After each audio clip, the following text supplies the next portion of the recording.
நடந்த இன்சிடென்ட்ஸை கொஞ்சம் ரீவைண்ட் பண்ணி பார்ப்போமா? நம்ம என்ன செஞ்சாலும் அதில் தப்பு கண்டுபிடிச்சிட்டே இருப்பாங்க. இல்லையா, நீ செய்யறதெல்லாம் தப்பு அப்படின்னு நம்மளை கண்டினியூஸாக ப்ளேம் பண்ணிகிட்டே இருப்பாங்க. உன் ஃபீலிங்ஸ் எல்லாம் எனக்கு ஒன்றும் பெரிய விஷயமே இல்லை, நீ கஷ்டப்பட்டா என்ன, நீ சோகமாக இருந்தா எனக்கு என்ன அப்படின்னு நம்மள ஒரு ஆளாக கூட நினைக்க மாட்டாங்க. அவங்க செய்கிற தப்புக்கெல்லாம் நம்ம சைடு அந்த ப்ளேமை ஷிஃப்ட் பண்ணி நம்ம தான் ஏதோ தப்பு பண்ணிட்டோம் அப்படின்னு நம்ம அவங்க கிட்ட சாரி கேட்டுட்டே இருப்போம். கொஞ்ச நாள் கழிச்சு அவங்க கிட்ட திட்டு வாங்கக்கூடாது, நாம் கரெக்டாக இருக்கணும் அப்படின்னு சொல்லி நம்மளே கரெக்டாக மெஷரில் போட்டுப்போமே தவிர, இன்னைக்காவது ஒரு நாள் திரும்பி பார்த்து என் சைடு தப்பு இல்லை, இது எல்லாம் என்னை மேனிப்புலேட் பண்ணுறதுக்கு தான் இவங்க பண்ணுறாங்க அப்படின்னு நினைக்கிற நிமிஷம் நாம் முழிச்சுப்போம். This video is about gaslighting. எப்படி நாம் மேனிப்புலேட் செய்யப்படுறோம், இதுலேருந்து தப்பிக்கிறது எப்படி அப்படின்னு. இந்த வீடியோ எனக்கு ரொம்ப முக்கியமான வீடியோ. பிகாஸ் இதை பற்றின அவேர்னஸ் இப்போ நிறைய வேணும், எல்லாரும் இதை பற்றி தெரிஞ்சுக்கணும். கேஸ்லைட்டிங் அப்படின்றது ஒரு ஸ்ட்ராங்கான மேனிப்புலேஷன் டெக்னிக். நாம் பண்ணாத தப்புக்கு, நம்ம செய்யாத ஒரு விஷயத்துக்கு நம்மளை செல்ஃப் டவுட் பண்ண வச்சு, எல்லாத்துக்கும் நம்ம தான் காரணம்னு நம்ப வச்சு, நாமளே நம்மளை ஒரு மன சிறையில் போட்டுக்க வைக்கிற அளவுக்கு நம்மள அந்த மேனிப்புலேட்டர்ஸ் ஐசோலேட் பண்ணி பிரச்சனை தந்துடுவாங்க. இது எல்லாம் எங்கே ஆரம்பிச்சிச்சு தெரியுமா? 1938 அந்த வருஷத்தில் ஒரு ட்ராமாலேருந்து வந்த வார்த்தை தாங்க கேஸ்லைட்டிங். அந்த ட்ராமாவில் அந்த ஹஸ்பண்ட் அந்த ஒய்ஃபை செல்ஃப் டவுட் பட வைக்கிறதுக்காக வீட்டில் இருக்கிற நிறைய கேஸ் லைட்ஸை டிம் பண்ணிடுவார். அந்த மனைவி போயிட்டு திரும்ப அவர்கிட்ட கேட்டா, ஏங்க வீடு இவ்வளோ இருட்டாக இருக்குது, ஏங்க இது இப்படி இருக்குது அப்படின்னு கேட்டால், எல்லாமே கரெக்டாக தான் இருக்குது, ஆனால் உனக்கு தான் அது தப்பாக தெரியுது அப்படின்னு மறுபடியும் சொல்லிகிட்டே இருப்பார்.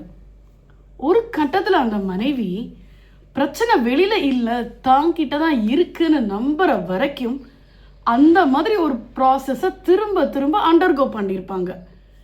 அதுலேருந்து தான் இந்த வார்த்தை கேஸ்லைட்டிங் ரொம்ப பாப்புலர் ஆயிடுச்சு. 1938 வந்த ட்ராமாவோட இந்த வார்த்தை 1960s 70s ரொம்ப பாப்புலர் ஆயிடுச்சு. இந்த அளவுக்குன்னா இதை வெப்ஸ்டர் டிக்ஷனரியிலேயே சேர்த்துட்டாங்க. பட் இந்த டேர்ம் இப்போ ரெலவெண்ட்டாக இருக்கிறதுக்கு ரொம்ப நிறைய காரணங்கள் இருக்குது. நம்மளோட ஆஃபீஸில், நம்மளோட சொசைட்டியில், நம்ம பழகிற ஃப்ரெண்ட்ஸில், ஏன் நம்மளோட இந்த ரிலிஜன் கூட, எல்லாமே உங்களை குவெஸ்சன் கேட்க தடுத்தாலோ, இல்லை உங்களை செல்ஃப் டவுட்டில் போட்டாலோ, உங்கள் நல்லதுக்கு தான் சொன்னாலோ ப்ளீஸ் முழிச்சுக்கோங்க. இந்த சிம்டம்ஸ் எல்லாம் உங்களுக்குள்ளே இருந்தால் நீங்களும் கேஸ்லைட்டிங்கோட விக்டிம் தான். Number 1, self doubt. உங்கள் மேலே இருக்கிற நம்பிக்கை தூளாக உடச்சிருப்பாங்க. நீங்கள் என்ன பண்ணாலும் தப்பு அப்படின்னு அடிக்கடி உங்ககிட்டயே சொல்லியிருப்பாங்க. எந்த அளவுக்கு அது ஒரு பேட்டர்னாகவே மாறி இருக்கும். ஒரு தடவை செஞ்சால் 2 தடவை செஞ்சால் தப்புன்னு நம்ம ஒத்துக்கலாம். சரி, அந்த நேரத்தில் நம்மளே மேலேயே நமக்கு ப்ளேம் இல்லாமல் இருந்திருக்கலாம். ஆனால் இதே ஒரு பேட்டர்னாக மாறி நம்ம மேலே இருக்கிற கான்ஃபிடென்ஸ் சுக்கு நுற போகிற வரைக்கும் அவங்க இந்த மேனிப்புலேஷன் டெக்னிக்கை யூஸ் பண்ணிகிட்டு இருப்பாங்க. அதுக்கப்புறம் என்ன, அவங்க மேலேயே அப்சல்யூட் சரண்டர் தான். அடுத்த விஷயம் அப்பாலஜைசிங். பண்ணாத தப்புக்கு மன்னிப்பு கேட்டுட்டே இருப்போம். அவள் பண்ண தப்பை நம்ம தலையில் ஏற்றிடுவாங்க. ஸோ என்ன பண்ண ஆரம்பிச்சுடுவோம், நம்ம பேரில் தான் தப்பு இருக்குது, அவங்க கரெக்டு தான், அவங்க ஏதோ ஒரு விஷயத்துக்காக தான் நம்ம பேரில் தப்பு சொல்கிறாங்க அப்படின்னு நம்ம சைடு இருக்கிற ஃபால்ட் எல்லாம் கரெக்ட் பண்ண ஆரம்பிப்போம். நம்ம செய்கிறது சரியா தப்பா அப்படின்னு நம்ம செய்கிற ஒரு ஆக்ஷனுக்கும் நாமளே நம்மளை ப்ளேம் பண்ண ஆரம்பிப்போம். ஓவர் கான்ஷியஸ் ஆகிடுவோம். அப்படின்னா கண்டிப்பாக we are the victims of gaslighting. மூணாவது விஷயம் ட்விஸ்டிங். அவங்க என்ன பண்ணாலும் ரைட்டு, நம்ம என்ன பண்ணாலும் தப்பு. இல்லையா, அவங்க பண்ண தப்புக்கெல்லாம் நீ தான் காரணம், உன்னால தான் இப்படி ஆயிடுச்சு அப்படின்னு மாற்றி விட்டுடுவாங்க. அடுத்த முக்கியமான விஷயம், என் பேச்சை நீ கேட்டியா, நீ எவ்வளோ சாஃப்ட் தெரியுமா, உனக்கு அறிவே கிடையாது, நீ இப்படி பண்ணினா மாட்டிப்ப அப்படின்னு பல தடவை சொல்லி நம்மளை அதை நம்ப வச்சிடுவாங்க. இந்த சைன்ஸில் ஏதாவது ஒன்றில் நீங்கள் மாட்டியிருந்தா கூட you are definitely the victim of gaslighting. Gaslighting நம்ம ஃபேமிலியில் கூட நமக்கு நடக்கலாம். நம்ம அப்பாவாக இருக்கலாம், நம்ம அம்மாவாக இருக்கலாம், நம்ம லைஃப் பார்ட்னராக இருக்கலாம். யாராக இருந்தாலும் நான் சொல்கிற பேச்சை கேளு, நீ ஏன் பண்ணி பிரச்சனையில் மாட்டிக்காத, உனக்கு எதுவும் தெரியாது அப்படின்னு ஒரு தடவை இல்லை 2 தடவை இல்லை சொல்லிக்கிட்டே இருப்பாங்க. அன்டில் அன்லெஸ் நீங்கள் அவங்களோட கட்டுப்பாடுக்குள்ளே போயிட்டு அவங்க பேச்சை கம்ப்ளீட்டாக கேட்குற வரைக்கும். நெக்ஸ்ட்டு நம்ம வேலை பார்க்குற இடத்துல நம்ம எவ்வளோதான் நல்ல வேலை செஞ்சு கொடுத்தாலும், கஷ்டப்பட்டு பகலாக உழைச்சி நல்ல ரிசல்ட்ஸே கொடுத்தாலும், நீ இதை சரியாக செய்யலை, என் பேச்சை கேளு, நீ இந்த ரிசல்ட்டை பண்ணது தப்பு, என்னோட சப்போர்ட் இல்லாமலோ என் கைடன்ஸ் இல்லாமலோ நீ பண்ணியிருந்த அப்படின்னா கண்டிப்பாக அந்த ப்ராஜெக்ட் ஃபெயிலியர் அப்படின்னு நம்மளையே நம்ப வைப்பாங்க.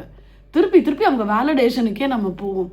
நாம் செய்கிற வேலை கரெக்டாக, நமக்கு நிஜமாகவே அறிவு இருக்கா, ஸ்கில் இருக்கா, நாலேஜ் இருக்கான்னு நம்மளையே டவுட் பண்ண வச்சுருவாங்க. நெக்ஸ்ட்டு நம்ம இந்த சொசைட்டியில் இருக்கிற நம்ம ஃப்ரெண்ட்ஸ் அண்ட் அதர் அக்வைண்டன்ஸ், அவங்க கூட நம்மளை ஓரளவுக்கு இன்ஃப்ளூயன்ஸ் பண்ணி நம்ம மேலேயே இருக்கிற நம்பிக்கையை கெடுத்துட முடியும். முக்கியமாக ரிலீஜன். உங்களுக்கு ஒரு மத நம்பிக்கையில் சந்தேகம் இருக்குது, இது ரைட்டா தப்பா அப்படின்னு கேள்வி கேட்க விடாமல், நீ ஏதாவது கேள்வி கேட்ட அப்படின்னா நீ இந்த மதத்துக்கு எதிரானவன், கடவுளுக்கு எதிரானவன் அப்படின்னு நம்ம மைண்டை வாஷ் பண்ணி ஒரு அப்சல்யூட் சரண்டருக்கு கொண்டு போகிறாங்கல்ல, அது கூட ஒரு முக்கியமான மேனிப்புலேஷன் டெக்னிக். ஒருவேளை நம்ம கேஸ் லைட்டிங்க்கு ஆளாகி இருந்தோம் அப்படின்னா எப்படியெல்லாம் தப்பிக்கலாம்? நம்பர் 1 அவேர்னஸ் தாங்க. நம்ம கேஸ் லைட்டிங் ஆக்கப்பட்டிருக்கோம், நம்மள ஒருத்தர் மேனிப்புலேட் பண்ணியிருக்காங்க, நம்மளோட கண்ட்ரோலை இழந்துக்கிட்டே இருக்கும், யாருக்கிட்டேயோ சரண்டர் ஆகிண்டே இருக்கும் அப்படின்னு நம்ம ஐடென்டிஃபை பண்ணுறதுக்கே நமக்கு ரொம்ப நாள் ஆகிடும். பிகாஸ் நம்ம கொஞ்சம் கொஞ்சமாக தான் பிரெயின் வாஷ் பண்ணப்படுறோம். ஓவர் நைட்டில் இதை கண்டுபிடிக்கிறது ரொம்ப கஷ்டம். ஸோ ஃபர்ஸ்ட் நீங்கள் அந்த பேட்டர்னை அப்சர்வ் பண்ண ஆரம்பிங்க. நெக்ஸ்ட் டாக்குமெண்ட் பண்ண ஆரம்பிங்க. எந்த நேரத்தில் நம்மக்கிட்ட எந்த மாதிரி ரெஸ்பான்ஸ் கொடுக்குறாங்க, நம்ம சொல்கிற எல்லா வார்த்தைக்கும் அவங்களோட ரெசிப்ரோகேஷன் எப்படி இருக்குது அப்படின்னு பொறுமையாக இந்த விஷயத்தை நோட் பண்ணுங்க. அப்படி பண்ணும்போதே உங்களுக்கு அந்த பேட்டர்னையோ அந்த சினாரியோஸையோ உங்களுக்கு ஈஸியாக கம்பேர் பண்ண முடியும். 3வது விஷயம், அவங்கக்கிட்ட ஆர்கியூ பண்ணுறதை அறவே நிறுத்திடுங்க. ஏன்னா அவங்க தெரியாமல் பண்ணல, தெரிஞ்சு தான் பண்ணுறாங்க. அவங்க இதை டெக்னிக்கில் மாஸ்டர் பண்ணியிருப்பாங்க. உங்ககிட்ட மட்டும் அவங்க அந்த மாதிரி கேஸ்லைட் பண்ணுவாங்கன்னு நினைக்காதீங்க. இதே டெக்னிக்கை, இதே மைண்ட் கண்ட்ரோல் ப்ராக்டிஸை பல வருஷமாக பல பேருக்கிட்ட பல லெவலில் செஞ்சுட்டு வரதுனால அவங்களுக்கு உங்ககிட்ட எப்படி ஆர்கியூ பண்ணணும்னு தெரியும், நடந்த சிச்சுவேஷனை உங்களுக்கு எதிராக திருப்பி விடவும் தெரியும். அடுத்த முக்கியமான விஷயம், build a good support system. நம்ம மனசில் இருக்கிறத உள்ளுக்குள்ளேயே வச்சு புழுங்கணும்னு நமக்கு அவசியமே இல்லை. இந்த பிரச்சனையை ரொம்ப ட்ரஸ்டடாக இருக்கிற உங்கள் பேரண்ட்ஸோ, உங்கள் சிப்ளிங்ஸோ, உங்கள் கசின்ஸோ, ஃப்ரெண்ட்ஸோ யாரோ ஒருத்தர்கிட்ட மனசை திறந்து சொல்லுங்கள். முக்கியமாக நீங்கள் சொல்கிற அந்த நபர் ரொம்ப ஸ்ட்ராங் மைண்டடாகவும் இருக்கணும், ரொம்ப நல்ல பர்சனாக இருக்கணும். அவங்க உங்களை இன்டைரக்டாக அவங்களுக்கு யூஸ் பண்ணிக்காத அளவுக்கு உங்களோட ட்ரஸ்ட்வர்தி பர்சனாக இருந்தால் மட்டும் உங்கள் பிரச்சனையை ஷேர் பண்ணுங்கள். ஏன்னா நிறைய பேர் தன் பிரச்சனையை ஷேர் பண்ணுறேன்னு இன்னும் பல சிக்கல்களுக்குள்ள மாட்டின கதையை நிறையா நான் கேட்குறேன். அடுத்த முக்கியமான விஷயம், செட் பவுண்டரிஸ். யாராக இருந்தாலுமே ஒரு அளவுக்கு மேலே நம்மளை கண்ட்ரோல் பண்ணுறதுக்கு நம்ம விடக்கூடாது. அடுத்து அவங்க என்ன சொல்கிறாங்களோ அது ஏன் நம்மளை நிறையா அஃபெக்ட் பண்ணணும்? அது அவங்களோட கருத்தாக இருக்கலாம். நீ என்னவோ பண்ணிட்டு போ, அது என்னோட உள் மனசையோ, என்னோட நிம்மதியோ, நிதானத்தையோ, என்னோட கான்ஷியஸையோ எந்த விதத்துலையும் பிரேக் பண்ணாது அப்படின்னு நாம் எப்போ அவங்கள தாண்டி ஒரு படி ஸ்ட்ராங்காக இருக்கிற ஆரம்பிக்கிறோமோ எந்த மேனிப்புலேஷன் டெக்னிக்கும் நம்ம கிட்ட ஒர்க் ஆகாது. முக்கியமாக நம்மளோட செல்ஃப் ட்ரஸ்ட்டை நம்ம நிறைய வளர்த்துக்கணும். நான் ரொம்ப அறிவாளி, நான் நிறைய படிச்சுட்ருக்கேன், இந்த வருஷத்தை விட இந்த வருஷம் நான் இவ்வளவு சாதிச்சிருக்கேன் அப்படின்னு உங்களை நீங்களே நம்ப ஆரம்பிங்க. நீங்கள் ரொம்ப ஸ்ட்ராங், நீங்கள் ரொம்ப கான்ஃபிடென்ட், நீங்கள் ரொம்ப நல்லவங்க அப்படிங்கிறதும் சேர்ந்து நம்ப ஆரம்பிங்க. அப்படி பண்ணும்போது எந்த ஒரு எக்ஸ்டர்னல் ஸ்டிமுலையும் உங்களை அஃபெக்ட் பண்ணாது. இது எல்லாம் தாண்டி முக்கியமான விஷயம், இப்படி ஒரு பர்சன் உங்களுக்கு கேஸ் லைட் பண்ணுறாங்களா, தயவு செய்து அவங்க கிட்டேருந்து டிஸ்டன்ஸில் இருங்க. எவ்வளவு தூரம் அவங்கள அவாய்ட் பண்ண முடியுமோ அது உங்களோட மன நிம்மதிக்கு நல்லது. இது எல்லாம் செய்யும்போது நம்மளோட மைண்டுக்கு நாமளே கொடுத்துக்கிறோம் ஒரு நிம்மதி.